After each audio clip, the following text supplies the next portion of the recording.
প্রধানমন্ত্রীর স্বাক্ষর। নবম পে স্কেল বাস্তবায়নে তারেক রহমান স্বাক্ষর দিলেন। বাড়ি ভাড়া, মূল বেসিকের 70% ও পূর্ণাঙ্গ বেতন স্কেল বাস্তবায়ন। প্রধানমন্ত্রী আজ অর্থ মন্ত্রণালয়ের কর্তৃপক্ষের সঙ্গে একটি বৈঠক করেন।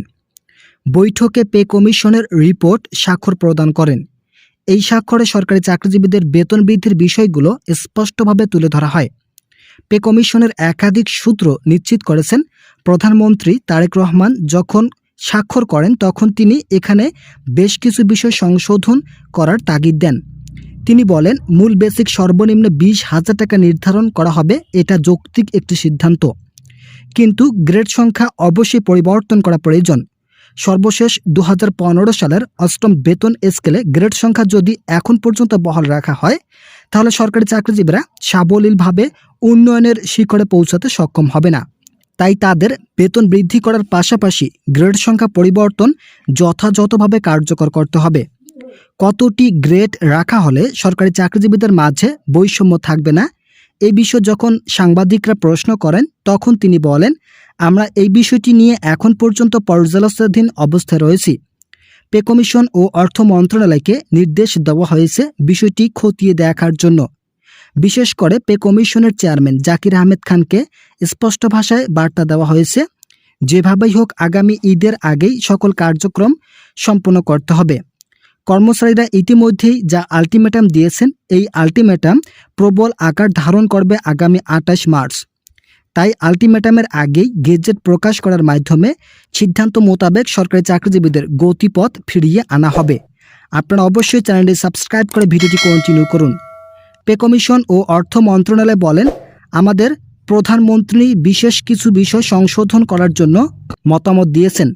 সরাসরি এই বিষয়গুলো সংশোধন করতে সক্ষম নই, যেহেতু বিষয়টি সম্পর্কে দেশের অর্থনীতির অবস্থা গভীরভাবে সম্পর্কিত।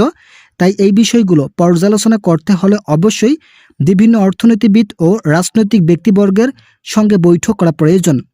আমরা সকলের সাথে বৈঠক করে চূড়ান্ত সীমারেখা তৈরি করব। তবে সরকারি চাকরিজীবীদেরকে আশ্বস্ত করতে চাই, আগামী 28 মার্চের মধ্যেই তারা পূর্ণাঙ্গ বেতন স্কেলের আওতায় সুযোগ সুবিধা ভোগ করতে সক্ষম হবেন। আমরা তাদের অর্থনৈতিক দিকগুলো নিয়ে গভীরভাবে পর্যবেক্ষণ করেছি। আমাদের সিদ্ধান্তগুলো থাকবে সরকারি চাকরিজীবীদের পরবর্তী 5 বছর কোনো ধরনের অর্থনৈতিক সমস্যা যাতে তৈরি না হয়। বাংলাদেশে মোট সরকারি চাকরিজীবী আছে 22 লক্ষ, যারা প্রতিনিয়ত তাদের দাবি পূরণের জন্য আন্দোলন করে যাচ্ছিলেন। কিন্তু এই দাবিগুলো পূরণ না হওয়ায় তারা নবনির্বাচিত সরকারের কাছে জোরালো আহ্বান জানায়। বিশেষ করে স্বরাষ্ট্রমন্ত্রী সালাউদ্দিন আহমেদ নবম জাতীয় বেতন স্কেল বিষয়ে গভীর তৎপরতা চালিয়েছেন। তিনি বলেন, বেতন বৃদ্ধির বিষয়টি একটি স্বাভাবিক প্রক্রিয়া, কিন্তু অন্তর্বর্তীকালীন সরকার দীর্ঘ 1 বছর থেকে সরকারি চাকরিজীবীদেরকে ঝুলিয়ে রেখেছেন।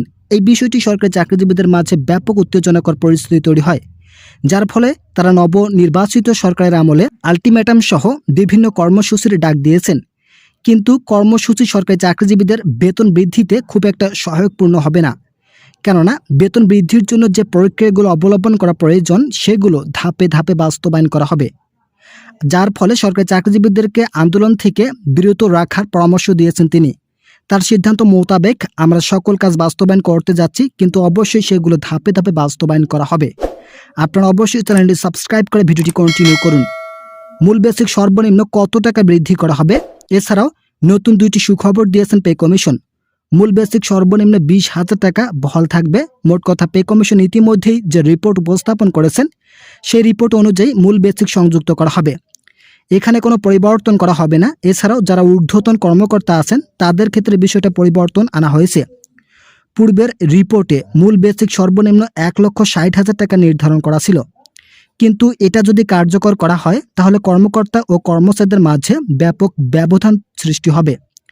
তাই এই ব্যবধান রোধ করতে মূল বেসিক সর্বনিম্ন 20,000 টাকা কমিয়ে আনা হয়েছে। মোট কথা, সরকারি চাকরিজীবীরা এখন থেকে সর্বোচ্চ মূল বেসিক পাবেন 1,40,000 টাকা। শুধুমাত্র এটাই তাদের আংশিক বেতন স্কেল নয়, এখানে পূর্ণমাত্রায় বাড়ি ভাড়া ও চিকিৎসা ভাতা সহ অন্যান্য ভাতা সংযুক্ত করা থাকবে। বাড়ি ভাড়া মূল বেসিকের 70% পর্যন্ত নির্ধারণ করবেন সংশ্লিষ্ট কর্তৃপক্ষ। যদি আগের সিদ্ধান্ত মোতাবেক আংশিকভাবে বেতন স্কেল বাস্তবায়ন করা হয়, তাহলে সরকারি কর্মকর্তারা খুব একটা ক্ষতিগ্রস্ত না হলেও যারা নিম্ন গ্রেডের কর্মচারী আছেন তারা অধিক হারে ক্ষতিগ্রস্ত হবেন। তাই তাদের ক্ষতির দিক বিবেচনা করেই নবনির্বাচিত সরকার সকল কার্যক্রম বাস্তবায়ন করার সিদ্ধান্ত নেয়। আশা করা যাচ্ছে আগামী ঈদের আগেই সকল কার্যক্রম শেষ করে নবম জাতীয় বেতন স্কেল বাস্তবায়ন করা হবে। ভিডিওটি শেষ করার পূর্বে যারা এখনও আমাদের এই চ্যানেলের নতুন সদস্য আছেন তারা পরবর্তী আপডেট পেতে চ্যানেলটি সাবস্ক্রাইব করুন।